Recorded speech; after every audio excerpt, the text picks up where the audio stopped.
Good morning guys, welcome all of you in the Massman trading school toward financial freedom. आज आहे 24 मे 2023 आणि सकाळचे 7 so आज थोडासा मला वेळ झालेला आहे ॲनालिसिसचा व्हिडिओ पोस्ट करण्यासाठी किंवा तो रेकॉर्ड करण्यासाठी, कारण की काल आपल्याकडे गेस्ट आलते. सो आता आपण आजच्या दिवसामध्ये मार्केटमध्ये काय होणार आहे ते पाहणार आहोत. स्पेसिफिकली फक्त आणि फक्त बँक निफ्टीमध्येच काय होणार आहे ते पाहणार आहे. कारण की भरपूर सारे क्वेश्चन्स असे येतात की सर तुम्ही बँक निफ्टीमध्येच का तुम्ही ॲनालिसिस देता, निफ्टी फिफ्टीचं का देत नाहीत, फिन निफ्टीचं का देत नाहीत, एक दोन तीन स्टॉक्स आम्हाला इंट्राडेसाठी देत जा. सो अशा भरपूर साऱ्या क्वेरीज किंवा असे भरपूर सारे क्वेश्चन्स मला राईज होत असतात. बट इथे फक्त बँक निफ्टीचंच ॲनालिसिस देण्यामागचं माझा असा एक व्ह्यू आहे की जसं की आपण एखादा बिझनेस करतो, जसं की तुम्ही एखादा किराणा दुकानदार असाल, तुमचं कपड्याचं दुकान आहे, तुमचं हॉटेलिंग आहे. सो तुमचे मल्टिपल बिझनेसेस शक्यतो खूप कमी असतात आणि जर तुमचं जर एकच बिझनेस आहे तर तुमचं त्याच्यावरती फोकस करणं किंवा तो ग्रो करणं खूप इझी असतं आणि मल्टिपल बिझनेसेस म्हणलं की तुमची धावपळ खूप होत असते. सो त्याच पद्धतीने त्याच थॉटच्या याच्यातून मी फक्त बँक निफ्टीमध्येच काम करतो. सो ज्यावेळेस मी इक्विटी कॅश मार्केटमध्ये काम करायचो तर त्यावेळेस फक्त आणि फक्त बजाज फायनान्स या स्टॉकवरती काम करायचो. सो बजाज फायनान्सवरती काम करण्याचा एक्सपिरियन्स जवळजवळ 3 वर्षाचा आहे आणि बँक निफ्टीमध्ये काम करण्याचा एक्सपिरियन्स जवळजवळ 1 वर्षाचा आहे. सो गेल्या वर्षी एप्रिल नंतर मी कुठल्याही पद्धतीत इंट्राडेमध्ये कॅश मार्केटमध्ये मी काम केलेलं नाही आहे किंवा इक्विटी स्टॉक्सवरती मी काम केलं नाही.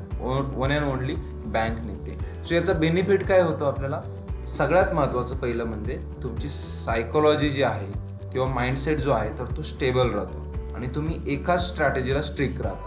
सो मल्टिपल गोष्टींवरती तुमचा फोकस जात नाही. सो काय होतं की तुम्ही नंबर ऑफ स्टॉक्समध्ये जायचं म्हटलं की तुम्ही काय म्हणता की 5 स्टॉक्स तुम्ही निवडले इंट्राडेसाठी. सो एका वेळी मोमेंटम येते, दुसऱ्या वेळी मोमेंटम येते आणि तुम्ही एखादा ट्रेड चुकीचा घेतला की तुम्हाला असं दुसऱ्या स्टॉक्समध्ये एंट्री आली की तुम्हाला असं वाटतं की नाही यार, याच्याऐवजी याच्यामध्ये गेलो असतो तर जास्त फायदा झाला असता. सो असे एक मनाची घालमेल कायम चालू असते. सो आपल्याला सगळ्यात महत्त्वाचं काय आहे की तुमचं मन जे आहे तर ते शांत ठेवायचं आहे. तुमचा पूर्णपणे जो पण थॉट प्रोसेस आहे तर ती पूर्णपणे आपल्याला कंट्रोल करायचं आहे. फर्स्ट आपला हा पार्ट असेल. दुसरं आहे की ज्यावेळेस तुम्ही मल्टिपल स्टॉक्समध्ये काम करता किंवा मल्टिपल डिव्हायसेसमध्ये तुम्ही जाता किंवा मल्टिपल सेगमेंट्समध्ये जाता तर त्यावेळेस काय होतंय की तुमचे टूल्स डिफरंट होऊन जातात, त्यातले रूल्स थोडेसे डिफरंट होऊन जातात. तसं ज्यावेळेस तुम्ही एका स्टॉकवरती किंवा एकाच सेगमेंटवरती काम करताय तर त्यावेळेस तुम्हाला त्या इन्स्ट्रुमेंटमधले जे पण सपोर्ट रेजिस्टन्स असतील, कॅन्डलस्टिक पॅटर्न असेल किंवा रिस्क मॅनेजमेंट असेल. सो काल मी 500 क्वांटिटी घेतली होती, सो आज मला किती क्वांटिटी घ्यायची. सो कालची कॅन्डलस्टिक जी होती ती छोटी होती, आजची कॅन्डलस्टिक जी आहे तर ती लेंथला मोठी आहे. तर आता मार्केटचा वरती जाण्याचं किंवा खाली येण्याचं प्रेशर किती आहे, बायर्स किंवा सेलर्स किती ॲक्ट झालेले. तर ह्या सगळ्या गोष्टी आपल्याला तिथे रोज कॅल्क्युलेट करण्याची गरज पडत नाही ज्यावेळेस आपण एकाच इन्स्ट्रुमेंटवरती काम करतो. आणि तिसरा राहिला प्रश्न. सो भरपूर सारे लोक म्हणतील की मग सर प्रत्येक दिवशी बँक निफ्टीमध्ये बाईंगची किंवा सेलिंगची अपॉर्च्युनिटी येणार आहे का? सो डेफिनेटली रोज ही अपॉर्च्युनिटी भेटणार नाही आहे, बट जी पण अपॉर्च्युनिटी येईल तर ती तुमच्याकडून मिस होणार नाही. सो अगदी तुम्ही बॉटमपासून त्या टॉपपर्यंत तुम्ही तिला पकडू शकता आणि त्याच्यासाठी तुम्हाला इथे एकाच इन्स्ट्रुमेंटवरती फोकस करणं गरजेचं आहे. आणि तुम्ही जर एकाच इन्स्ट्रुमेंटवरती जर फोकस करताय, बिलीव्ह मी की याच्यामध्ये खूप जास्त पैसा आहे. कारण की तुम्ही जर 100 पॉईंट जरी इकडे प्रीमियम जरी ग्रॅब केला आणि जरी तुमच्याकडे 1 लॉट जरी असेल तरी 2,500 रुपये प्रॉफिट होतं. आणि मग बाकीचे तर तुम्ही हुशार आहात. सो 1000 लॉट घेतले किती 36 लॉट घेतले किती प्रॉफिट होईल, 100 लॉट घेतले किती प्रॉफिट होईल. So it's depend on your lot size. But आपल्याला काय करायचं आहे की मिनिमम जर आपण जर बघितलं की तुमच्याकडे एकच लॉट घेणे एवढे पैसे आहेत, 10 ते 15,000 रुपये आहेत, तरी त्याच्यावरती तुम्ही 2,500 रुपये कमवू शकता. म्हणजेच 25 ते 30% तुम्ही रिटर्न्स घेऊ शकता. आणि जर ही जर अपॉर्च्युनिटी जर आहे तर मला तरी असं वाटतं की जर तुम्ही जर एखाद्या ट्रेडमध्ये 25 ते 30% रिटर्न्स काढतात आहेत तर तुम्ही अगदी आठवड्यामध्ये पैसे डबलसुद्धा करू शकता.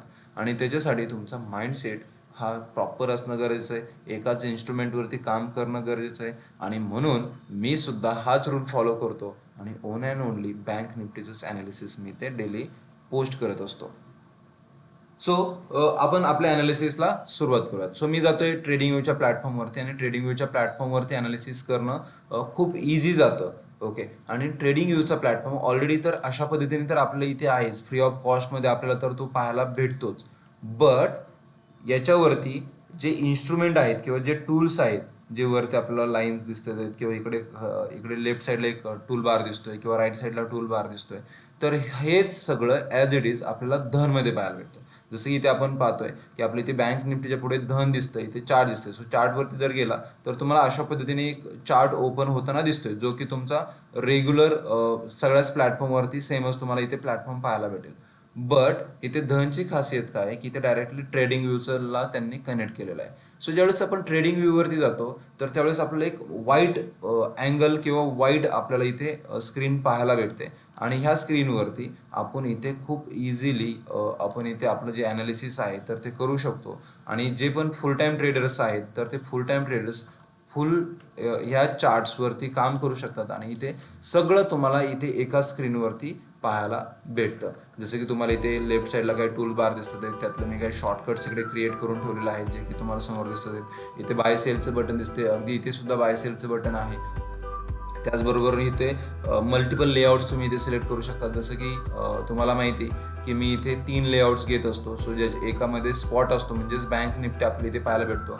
दुसऱ्यामध्ये इथे मी कॉल लावतो, तिसऱ्यामध्ये पुट लावतो आणि प्रीमियमचं जे फ्लक्च्युएशन आहे, सो प्रीमियमचा जो डिफरन्स आहे तर तो अंडरस्टँड करून त्याच्यावरती अर्ली ट्रेड इनिशिएट करण्याचा माझा इथे एक प्लॅन असतो. सो जिथे इन्स्टिट्यूशनल ट्रेडर ॲक्ट होतो तर तिथे कशा पद्धतीने आपण अर्ली जाऊ शकतो आणि इन्स्टिट्यूशनल ट्रेडरची जी पण मोमेंटम आहे तर ते आपण कशा पद्धतीने ग्रॅब करू शकतो, तर त्याच्यावरती माझा जास्त फोकस असतो. सो मी अर्ली एंट्री करतो आणि अर्ली एक्झिट करतो. सो त्याच्यामुळे माझी जी प्रोबॅबिलिटी आहे विनिंगची तर ती खूप जास्त होते. सो रिटेल ट्रेडर एंट्री करण्याच्या अगोदर माझं इथे एक्झिट असतं आणि हे कशामुळे पॉसिबल होतं, हे मला धनमुळे पॉसिबल होतं. त्याचबरोबर जर याचे जर काही फीचर जर पाहिजे म्हटलं तर याच्यामध्ये आपण ऑर्डर घेणं खूप इझी आहे. जसं की आपल्याला इथे माहिती आहे की काही शॉर्ट्स की आहेत. सो बरेचसे लोक म्हणतात की सर इथे चार्टवरून बाय कसं करायचं. सो तुम्हाला इथे कॉल बाय करायचं तर तुमच्याकडे फक्त इथे काय करायचं, ही कॉलची स्क्रीन तुम्हाला इथे ऑन करायचे. मी इथे जरा थोडंसं मोठं करतो म्हणजे तुम्हाला इथे दिसेल.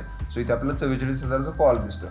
फॉर एक्झाम्पल तुम्हाला बाय करायचं आहे तर तुमच्याकडे मल्टिपल ऑप्शन्स आहेत. सो इथे तुम्ही इथे ब्ल्यू कलरच्या बटनवरती गेला की इथे वरती इथे बाय मार्केट आणि याच्यावरती गेलात की तुम्हाला इथे दिसतंय की मार्केट ऑर्डर आहे, तुम्हाला इथे क्वांटिटी टाकायची आहे आणि त्यानंतर जर तुम्हाला जर इथे जर तुमच्या फिक्स प्राईसला जर घ्यायची आहे, जसं की आता 156 रुपयाला प्राईस चालू आहे आणि तुम्हाला इथे 150 रुपयाला घ्यायचं आहे, म्हणजे 6 रुपये खाली आल्यानंतर तुम्हाला इथे बाय करायचं आहे. सो इथे 150 रुपये एडिट करा, इथे 900 क्वांटिटी टाका, त्यानंतर टेक प्रॉफिट. समजा तुम्हाला 170ला गेल्यानंतर ही ऑर्डरमध्ये प्रॉफिट बुक करायची, इथे 170 टाका. इथे तुम्हाला स्टॉप लॉस लावायचा आहे, फॉर एक्झाम्पल 140 रुपयाचा, इथे 140 रुपये टाईप करा आणि त्यानंतर इथे ओके म्हणा. सो आता ही इथे काय येते आपल्याला, order rejected, market is close. Okay. So आत्ता मार्केट बंद आहे त्याच्यामुळे ही ऑर्डर प्लेस होत नाही आणि ह्याच ऑर्डर टाईपला आपण म्हणतो ब्रॅकेट ऑर्डर. सो जसं की तुम्ही जिरोदावरती असाल किंवा बाकीच्या प्लॅटफॉर्मवरती जर असाल तर ह्याला ब्रॅकेट ऑर्डर असं म्हणतात. किंवा दुसरा ऑप्शन आहे, इथे बायच्या बटनवरती जायचं आहे. सो ही विंडो सिलेक्ट केली, कॉलची विंडो सिलेक्ट केली आणि त्यानंतर बायच्या बटनवरती जायचं आहे. इथे ट्रेडिंग सिलेक्ट करा. सो ट्रेडिंग म्हणजे इंट्राडे ऑर्डर झाली, नॉर्मल म्हणजे तुमची डिलिव्हरी ऑर्डर झाली. सो इथे तुम्हाला market, limit, trigger, cover and bracket order.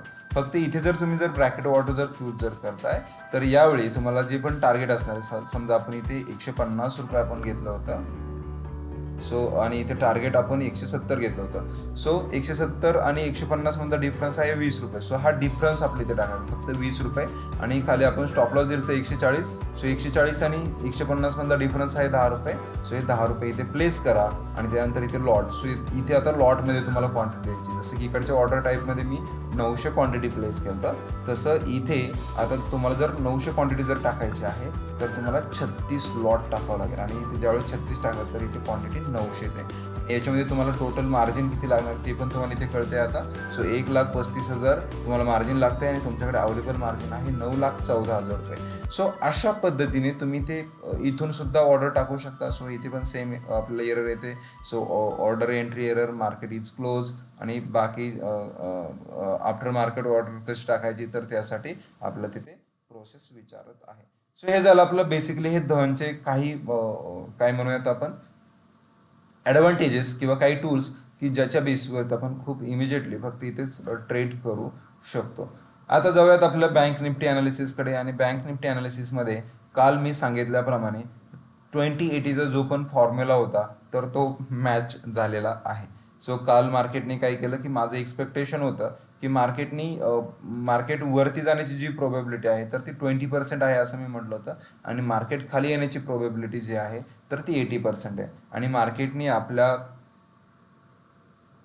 जे पण भाकीत होतं किंवा जे पण ॲनालिसिस होतं तर त्या ॲनालिसिसला कुठेही तीळ मात्र तडा जाऊन दिला नाही आहे. कारण की मार्केट वरतीही गेलं थोडंसं आणि त्यानंतर मार्केट सडनली फॉलसुद्धा झालं.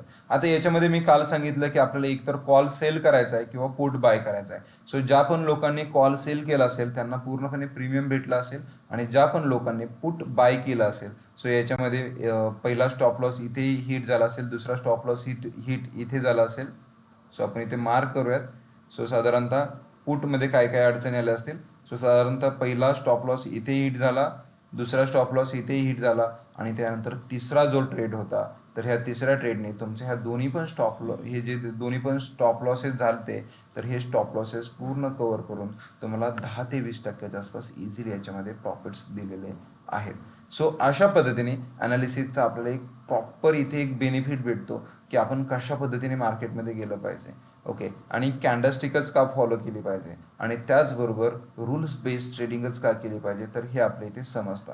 आता त्याचबरोबर जर थोडंसं जर मागे आलो आणि आपण जर झूम आउट जर केला चार्ट तर इथे काही ट्रेंड लाईन्स आपण इथे ड्रॉ करून घेऊयात. आणि त्यासाठी मी मॅग्नेट मोड ऑन करतोय.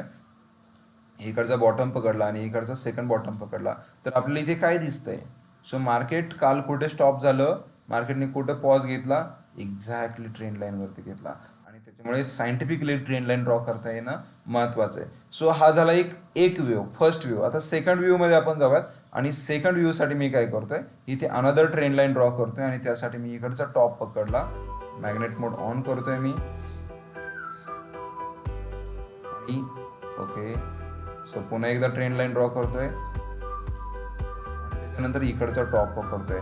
आणि इथे तुम्हाला आता भरपूर साऱ्या गोष्टींचं क्लॅरिटी भेटेल. सो ही ट्रेंड लाईन आली आणि मार्केट कुठे क्लोज झालं, अगेन सेम पॉईंटला मार्केट इथे क्लोज झालेलं आपल्याला इथे पाहायला भेटत आहे. सो मार्केटनी काल काय केलेलं आहे, सो भरपूर साऱ्या रिटेल ट्रेडरला असं दाखवलं की मी ब्रेकआउट घेतलेला आहे.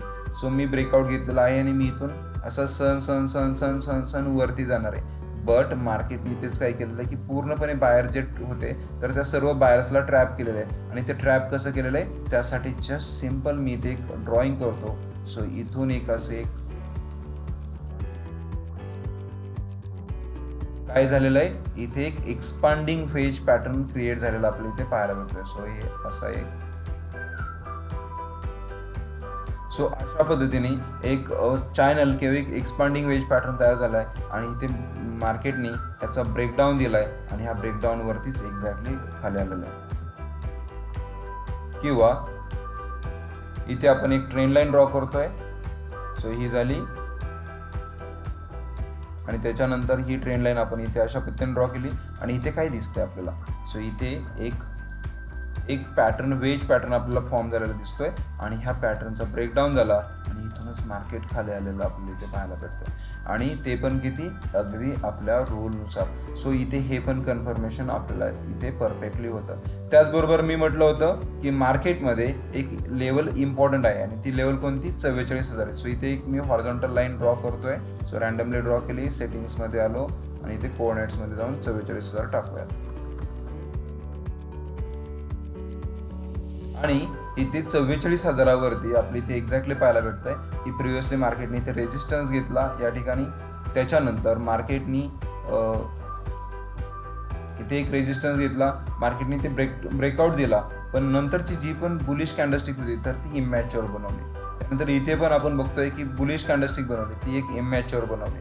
सो आणि त्याच्यानंतर इथे तर काही बुलिश कॅन्डलस्टिकचा हेच नाही. जरी एखाद्याने सीई जरी बाय केला असता तरी सीईसाठी फक्त 2च ऑपॉर्च्युनिटी होत्या.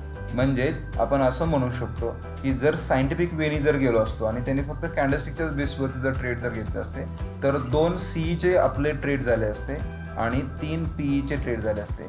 ओके. सो 3 PE चे ट्रेड झाले असते.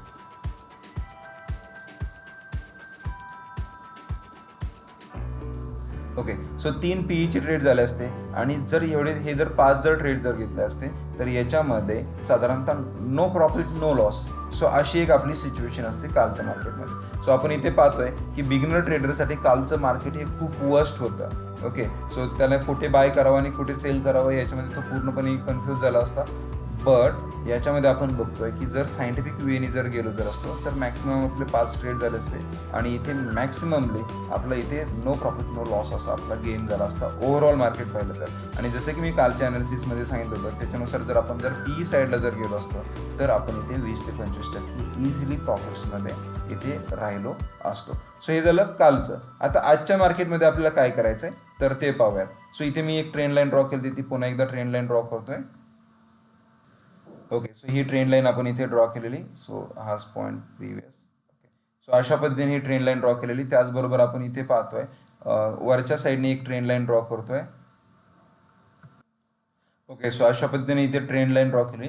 तर इथे एक आपलं अगेन एक काल म्हणल्याप्रमाणे एक वेज पॅटर्न आपल्या इथे पाहायला भेटतोय. आता हा झाला एक वेज पॅटर्न. आता याच्यानंतर बेसिकली मार्केटमध्ये आता काय मोमेंटम येऊ शकते तर ते बघूयात. सो कालच्या दिवशी आपण पाहिलं की 44,000ला खूप मोठा रेजिस्टन्स आहे हे आपल्या इथे समजलं आणि मार्केट हा रेजिस्टन्स ह्या रेजिस्टन्सला मार्केट सस्टेंड होत नाही आहे किंवा इथला सेलिंगचा प्रेशर इथे ॲब्सॉर्ब करत नाही हे आपल्या इथे समजलं आहे. सो मार्केटमध्ये आता वन अँड ओनली एकच मोमेंटम राहिली ते डाऊन साईडची, जे की मी तुम्हाला मागच्या 2 ते 3 दिवसापासून बॅक टू बॅक म्हणतोय की आपल्या इथे सेलिंगच करायची. सो इथे पण मी म्हटलं होतं की ते ऑप्शन सेल्स करा, पुट सेल करा किंवा CE सेल करा, किंवा इथेही मी म्हटलं होतं की CE कॉल सेल करा किंवा पुट बाय करा. इवन दो इथे सुद्धा मी म्हटलं होतं इथे आपल्याला ह्या डेला म्हणजेच 19 मेला सुद्धा म्हटलं होतं की इथे आपल्याला पुट सेल करायचं आहे आणि या ठिकाणी आपण एक चांगल्या पद्धतीची अपॉर्च्युनिटी आपण इथे आयडेंटिफाय केली असते. आणि त्याचनुसार आजही आपल्याला इथे प्राइस ॲक्शन पाहता आपली इथे असं दिसतं आहे की मार्केटमध्ये आपल्याला पुटच सेल करायचं आहे. सो पुट बाय करायचं आहे. सो पुट बाय काय करायचं आहे. सो इथे आपण पाहतोय की आपण इथे फिबोनाची रिट्रेसमेंट टूल घेतलं, स्विंग लो टू स्विंग हाय लावलं आणि आपलं इथे दिसतंय की मार्केटनी 0.6 मिनिटची जी पण लेवल आहे तर ती 0.6 मिनिटची लेवल इथे तोडलेली आहे. म्हणजे याचा अर्थ काय झाला की मार्केटमध्ये जो पण अप ट्रेंड होता तर तो आता कन्वर्ट टू डाऊन ट्रेंड. आता याच्यामध्ये आपल्याला एक्सपेक्टेशन काय काय आहे तर ते आता बघत. सो मार्केटनी कशी ओपनिंग दिली पाहिजे. सो मार्केट इथे गॅपअपमध्ये ओपन झालं पाहिजे. साधारणतः इथे 43,900 आसपास मार्केट ओपन झालं पाहिजे आणि त्याच्यानंतर इथे जशी मोमेंटम दिली ती मार्केटने 19 तारखेला. सो अशा पद्धतीची मोमेंटम आपल्या इथे अपेक्षित आहे. सो ही मोमेंटम कशासाठी अपेक्षित आहे आपल्याला. सो मार्केट इथे बॅक टू बॅक खाली आलेलं आहे. सो एक रिट्रेसमेंट भेटेल आणि ही रिट्रेसमेंट भेटल्यानंतर जी पण बेरिश कॅन्डलस्टिक आहे तर ह्या बेरिश कॅन्डलस्टिकवरती आपण इथे ट्रेड इनिशिएट करू शकतो आणि खालच्या बाजूला आपण इथे प्रॉफिट बुक करू शकतो. सो प्रॉफिट बुक करण्यासाठी कोणते कोणते झोन्स आपल्यासाठी इम्पॉर्टंट आहेत तर ते बघूयात. सो पहिला प्रॉफिट बुकिंगसाठी आपला हा झोन इम्पॉर्टंट आहे जिथे आपण पाहतोय साधारणतः 43,800ची एक लेवल जे आहे तर ते आपल्यासाठी इम्पॉर्टंट आहे आणि ह्या लेवलला आपण इथे प्रॉफिट बुक करायला हवं. आणि त्याच्यानंतरची नेक्स्ट इम्पॉर्टंट झोन आहे आपल्यासाठी सो साधारणतः 43,600. आणि जसं की मी लास्ट 2 ते 3 दिवसापासून म्हणतोय की 43,600 ही एक इम्पॉर्टंट लेवल आहे मार्केटसाठी, कारण की खाली हा एक स्ट्रॉंग सपोर्ट आहे. सो जसं की 44,000 हा एक स्ट्रॉंग रेजिस्टन्स आहे, त्याच पद्धतीने 43,600 हा एक चांगला सपोर्ट आहे. आणि त्याचबरोबर जर मार्केट जर सो हे झाले झोन्स. आता त्याचबरोबर आपण काय करूयात की RSI नुसार आपण बघूयात की RSI कशा पद्धतीने आपल्या इथे इंडिकेशन देतोय. जसे की मी इथे 2-3 पॉईंट बघतोय. सो इथे मी अगोदर हावरलीच्या चार्टमध्ये जातोय आणि हावरलीच्या चार्टमध्ये इथे आपण ह्या स्पॉटला बघूयात RSI किती होतं. सो इथे व्हर्टिकल लाईन मी ड्रॉ करतोय. सो या ठिकाणी आपल्या इकडे पाहायला भेटते लेफ्ट साईडला साधारणतः 58 पाहायला भेटते, म्हणजे साधारणतः 59 RSI आहे. त्यानंतर इथल्या कालच्या टॉपला आपण इथे पाहतोय तर इथे 61 RSI आहे आणि त्याच्या पुढे जर आपण जर पाहिलं तर तिथे अगेन RSI हा 61 होता. सो RSI इथे प्राइस वाढते पण RSI इथे सस्टेन आहे. सो इथे RSI डायव्हर्जन्स आपण एक म्हणू शकतो, क्लिअर इंडिकेशन्स नाही आहेत बट इथे एक RSI डायव्हर्जन्सचा इथे एक प्रकार आपल्या इथे पाहायला भेटतोय. सो हे झालं आपलं RSI नुसारचं ॲनालिसिस. आता त्याच्यानंतर आपण जाऊयात आपल्या फेवरेट इंडिकेटरकडे किंवा फेवरेट स्ट्रॅटेजीकडे, that is a CPR strategy. आणि याच्यामध्ये गेल्यानंतर आपल्या इथे पाहायला भेटतंय की आपला जो पण CPR आहे तर तो एकदम नॅरो पाहायला भेटतो. जसं की CPRच्या बेसिसवरती मी काल म्हटलं होतं की उद्या मार्केट हे एक ब्रेकआउट किंवा ब्रेकडाऊन देऊ शकतं. सो मार्केटने इथे काय केलंय की तुमचा 44,000ची जी पण लेवल होती तर त्या 44,000च्या लेवलला ब्रेकआउट दिला. फक्त प्रॉब्लेम एकच झाला की मार्केट जे आपल्याला ट्रेंडिंग एक्सपेक्टेड होतं तर ते आपल्याला ट्रेंडिंगनेस आपल्या इथे पाहायला भेटला नाही किंवा बाईंग साईडला आपल्या इथे हेल्दी कॅन्डलस्टिक आपल्या इथे पाहायला भेटली नाही. आणि त्याच्यानंतर इव्हिनिंगला एक मार्केटने एक मोमेंटम इथे मोठी मोमेंटम आपल्या इथे दिलेली पाहायला भेटते. सो आज पण आपल्याला त्याच पद्धतीने एक नॅरो CPR आपल्याला पाहायला भेटते. आणि नॅरो CPR ज्यावेळेस पण असतो तर त्यावेळेस मार्केट ट्रेंडिंग असतं आणि ह्या इथे CPRच्या खाली मार्केट आहे तर इथे मोस्टली मार्केट खाली जाण्याची इथे प्रोबॅबिलिटी आहे. सो इथे आपण असं म्हणू शकतो की 90% मार्केट खाली जाण्याची आज प्रोबॅबिलिटी आहे. सो काल 80% होती, आज 90% प्रोबॅबिलिटी आहे की मार्केट इथे खालीच जाणार आहे. आणि त्याच्यासाठी आपल्याला अगेन PE बाईंगसाठी आपल्याला इथे जायचं. सो काल आणि परवा जसे कन्क्लुजन्स होते किंवा ॲनालिसिस करत असताना आपल्याला भरपूर सारे प्रॉब्लेम्स येत होते. डेटा सांगत होता मार्केट वरती जाईल, खाली येईल वगैरे, आणि त्याच्यामध्ये आपल्याला मार्केट वरती जाईल का खाली जाईल हे इझिली सांगता येत नव्हतं. आणि त्यामुळे मी म्हटलं होतं की एकतर कॉल सेल करा किंवा पुट बाय करा. तसं आजच्या सेशनमध्ये आपल्याला टोटली पुट आणि पुटच बाय करण्याचा आपल्या इथे प्लॅन असणार आहे. सो हे झालं आपलं CPR ॲनालिसिसनुसार. त्याच्यानंतर आपण जाऊयात इथे धनच्या प्लॅटफॉर्मवरती. आणि धनच्या प्लॅटफॉर्मवरती गेल्यानंतर आपल्या इथे डेटा प्रेडिक्ट करायचा आहे. सो आता डेटा कोणता प्रेडिक्ट करायचा आहे आणि तो कसा भेटतो तर ते बघूयात. सो आपल्या इथे काय करायचं आहे, बँक निफ्टी ऑप्शन चेन असं इथे वॉचलिस्टमध्ये सर्च करायचं आहे आणि हे अगदी सोपं आहे. ओके, सो इथे वरती टाकलं बँक निफ्टी आणि तुम्हाला खाली दिसतंय बँक निफ्टी ऑप्शन समरी किंवा इथे ऑप्शन चेन, आणि इथे तुम्ही ॲड करा. ऑलरेडी आपण इथे ॲड केलेलं आहे. आणि त्याच्यानंतर आपल्या इथे बँक निफ्टी ऑप्शन चेन आपल्या इथे आलेले पाहिजे. त्याच्यानंतर याच्यावरती क्लिक करा. क्लिक केल्यानंतर अशी एक विंडो आपल्याला पाहायला भेटते. आणि त्याच्यानंतर इथे ओपन इंटरेस्टवरती जावा आणि त्याच्यामध्ये आपल्याला इथे सर्व डेटा आपल्याला पाहायला भेटतो. जसं की इथे ओपन इंटरेस्ट पाहायला भेटतोय, त्याचबरोबर इकडे PCR, त्याचबरोबर एक्सपायरी कधी आहे, किती दिवस पेंडिंग आहेत, IV किती, त्यानंतर ॲट द मनी IV किती. सो हा सगळा डेटा आपल्या इकडे पाहायला भेटतो. जसं की आपण इथे पाहतोय, आपल्या इथे पाहायला भेटतंय की मार्केटमध्ये वरच्या लेवलला म्हणजेच इथे आपण पाहतोय की 44,000ला स्ट्रॉंग रेजिस्टन्स आपल्या इथे पाहायला भेटतोय. सो इथे 44,000ला एक मोठा रेजिस्टन्स आपल्या इथे पाहायला भेटतोय. आणि हा जो सगळा झोन आहे तर तो सर्व रेजिस्टन्सचा झोन आपल्या इकडे पाहायला भेटतोय. आणि लेफ्ट साईडला जर आलो तर लेफ्ट साईडला अगेन आपल्याला सपोर्ट्स मोठे पाहायला भेटतात आहेत. But compare to this side आपल्या इकडे लेफ्ट साईडचे जे पण सपोर्ट्स आहेत रेजिस्टन्सच्या कम्पॅरिझनमध्ये सपोर्ट जो आहे तर तो थोडासा वीक आपल्या इथे पाहायला भेटतोय. त्याचबरोबर आपण जर PCR व्हॅल्यू जर पाहिली तर PCR व्हॅल्यू सुद्धा इथे निगेटिव्हच दिसते. सो निगेटिव्ह साईडला दिसते. सो अगेन इथे आपल्याला एक बेरिश मोमेंटम आपल्या इथे एक्सपेक्टेड आहे. ओके, सो आपण लास्ट डेचा आपण इथे डेटा बघतोय. सो इथे डे वाईज जर आपण बघायचं म्हटलं तर डे वाईज आपल्या इथे पाहायला भेटतंय की साधारणतः सो आपण इथे डे वाईज डेटा घेतलेला आहे FIचा. सो इथे आपला लास्ट ट्रेडिंग डेचा आपला ट्यूजडेचा डेटा आपल्याला पाहायला भेटतोय 23 मेचा. सो इथे आपण बघतोय की इथे FIने इंडेक्स ऑप्शन खूप जास्त सेल केलेलं आपल्या इथे पाहायला भेटतं. सो 19,545 करोडचे इथे सेलिंग आपल्याला इथे पाहायला भेटतंय. सो बाकी सर्व सेगमेंटमध्ये बाईंग झालेलं दिसतंय, पण ऑप्शन्समध्ये इथे सेलिंग आपल्याला इथे पाहायला भेटतंय. त्याच्यानंतर जाऊयात डेरिव्हेटिव्हजमध्ये. आणि डेरिव्हेटिव्हजमध्ये आपल्याकडे इंडेक्स फ्युचर पाहायला भेटतंय 820 करोडचे इथे बाईंग झालेलं दिसतंय. सो इथे मात्र बाईंग साईडला आपले इंडेक्शन्स भेटतात आहेत. आणि त्यानंतर इंडेक्स ऑप्शनमध्ये जातोय तर इथे आपण अगेन पाहतोय की इथे 19,000चं इथे सेलिंग झालं आहे. सो इथे 19,000चं सेलिंग आहे म्हणजेच इथे मार्केट खाली येण्याची फुल ऑन प्रोबॅबिलिटी आपल्या इथे पाहायला भेटते. सो अशा पद्धतीने जर कन्क्लुजन काढायचं जर म्हटलं तर आपल्या इथे प्राईस लिटिल बिट सांगते की मार्केट खाली येणार आहे, आपला इंडिकेटर सांगतात आहेत की मार्केट खाली येणार आहे. आणि त्याचबरोबर आपण डेटासुद्धा प्रेडिक्ट केला आणि डेटानुसार सुद्धा आपल्या इथे कळत आहे की मार्केट खाली येणार आहे. सो आपला मेन फोकस असणार आहे पुट साईडकडे. सो बघूयात आजच्या मार्केटमध्ये कशा पद्धतीचे आपल्याला अपॉर्च्युनिटीज भेटतात आहेत. सो मार्केटमध्ये ट्रेड करत असताना ऑलवेज स्टॉप लॉस लावणं बंधनकारक आहे. जसं की तुम्ही नवीन गाडी घेतल्यानंतर इन्शुरन्स काढता, त्याच पद्धतीने जर तुमचं फंड सिक्युअर ठेवायचा आहे तर स्टॉप लॉस हा लावलाच पाहिजे. अनलिमिटेड तुम्ही लॉसेससाठी जर जाल तर तुम्ही कधीच मार्केटमध्ये सक्सेसफुल होणार नाही. सो छोटे स्टॉप लॉस घ्या, मोठे टार्गेट्स घ्या. आणि ह्याच नोटवरती मी इथे थांबतोय. So good day, take care, bye bye and all the best for today's market.